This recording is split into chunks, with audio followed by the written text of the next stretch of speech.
2005 సంవత్సరంలో అప్పటి కేంద్ర ప్రభుత్వం తీసుకువచ్చిన విప్లవాత్మకమైన చట్టం సమాచార హక్కు చట్టం అని పలు వక్తలు పేర్కొన్నారు.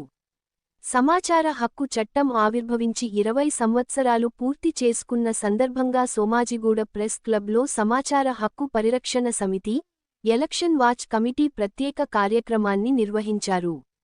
జాతీయ చైర్మన్ డాక్టర్ కేశవులు ముదిరాజ్ ఆధ్వర్యంలో ఏర్పాటు చేసిన కార్యక్రమానికి ముఖ్య అతిథులుగా జస్టిస్ చంద్రయ్య, కాంగ్రెస్ నేత చిన్నారెడ్డి, ప్రొఫెసర్ కోదండరాంలు హాజరై మాట్లాడారు.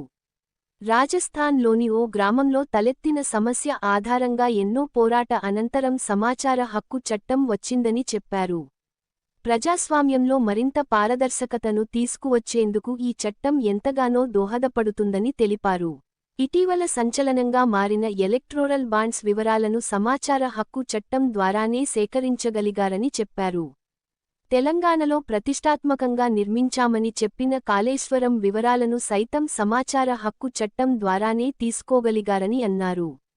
ప్రజలకు అత్యంత శక్తివంతమైన అస్త్రం సమాచార హక్కు చట్టమని చెప్పారు. ఈ చట్టంపై తీసుకొచ్చిన సవరణలతో చట్టం బలహీనపడే ప్రమాదం ఏర్పడుతుందని ఆందోళన వ్యక్తం చేశారు.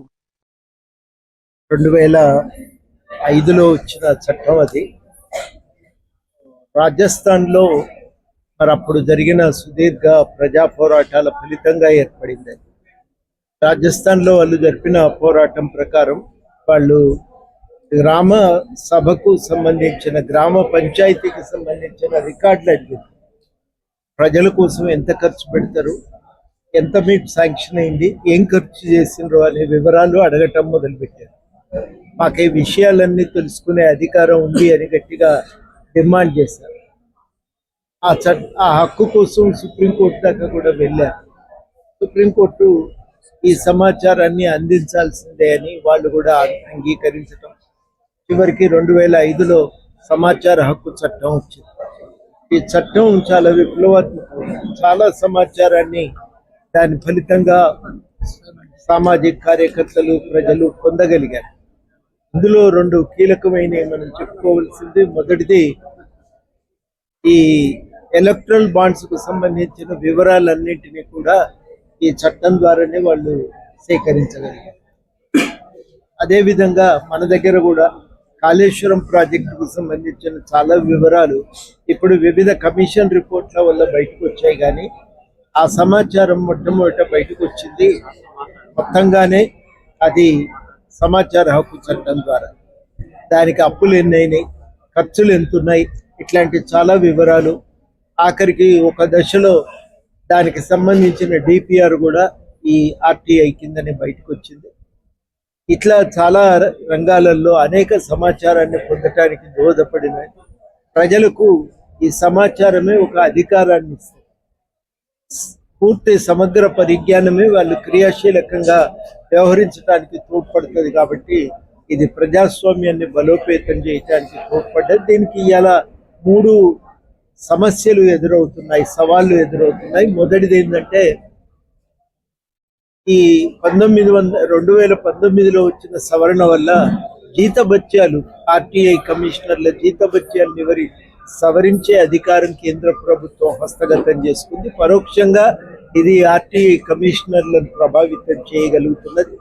2023లో వచ్చిన సవరణ ద్వారా అది వ్యక్తిగతం అనుకున్నటువంటి సమాచారాన్ని విడుదల చేయడానికి వీల్లేదు. అంతకుముందు కూడా చట్టంలో ఉండింది. కానీ ప్రజా అవసరాలు ప్రధానం అనుకున్నప్పుడు వీటన్నింటినీ పక్కన పెట్టి సమాచారాన్ని అందించవలసిందే అని చట్టం పేర్కొంటే, ఇప్పుడు వ్యక్తిగతమని భావించిన ఏ సమాచారాన్ని విడుదల చేసే అవకాశం లేకుండా చేసింది. ఇది మనకి ఇలా జరిగిన సమస్యలు అయితే. మూడోది, సమాచారాన్ని నిరాకరించినప్పుడు అప్పీళ్లు చేసుకోవాల్సిన అవసరం ఏర్పడుతుంది. ఇవాళ సుమారుగా 4 లక్షల అప్పీళ్లు ఉన్నాయి. అన్ని రాష్ట్రాల్లో కూడా ఈ అప్పీళ్లు పెండింగ్ లో ఉన్నాయి. ఎందుకంటే సకాలంలో కమిషనర్లను నియమించకపోవటం చేత, ఆర్టీఐ పోస్టులను ఖాళీగా ఉంచడం చేత కమిషనర్ల పోస్టులను ఎప్పటికప్పుడు అప్పీళ్లను పరిష్కరించే అవకాశం కూడా కలగట్లేదు. కాబట్టి ఈ పరిమితులను కనుక అధిగమించగలిగితే ఎప్పటికప్పుడు ఆర్టీఐ కమిషనర్లను ఖాళీగా నియమించి సమాచారం కేసులు పెండింగ్ లో లేకుండా గనక చూసుకోగలిగితే ఈ ఆర్టీఐ చట్టం మరింత సమర్థవంతంగా భారత ప్రజాస్వామ్యాన్ని బలోపేతం చేయడానికి తోడ్పడగలదు.